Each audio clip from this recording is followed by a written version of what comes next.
স্বাগতম জনাইছোঁ সকলোকে মোৰ এটা মিনি ব্লগলৈ। আজি আকৌ খাবলৈ মন গ'ল মোৰ বইল ফিছ, সেয়েহে ৰাতিপুৱাতে বনাবলৈ বুলি লাগি গ'লোঁ। এইফালে বিলাহী, আদা নহৰু পেষ্ট, কেঁচা জলকীয়া, ধনিয়াৰে মই কেৰাহীত পাতি দিলোঁ মাছকেইপিচ আৰু তাৰ পাছতে পানী ঢালি দিলোঁ। এইফালে মই আকৌ জোলটো খাই বেছি ভাল পাওঁ, সেয়েহে পানীটো অলপ বেছি কৰি দিলোঁ আৰু প্ৰয়োজন অনুসৰি নিমখ।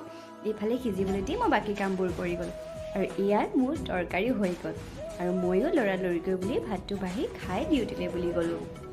ডিউটিত থাকোঁতে আকৌ আমাৰ তিনিওজনীয়ে লগ লাগি খালোঁ 20টা কমলা, মানে দুটা আমলখি। আৰু সন্ধিয়া তেওঁ মোক গৈ ডিউটিৰ পৰা লৈ আহিলে। এইফালে খুৰীয়ে দাদাৰ হাতত দি পঠালে ফেহু, তাকো চুঙাত পুৰি। ইমানেই টেষ্টি হৈছে খাবলৈ।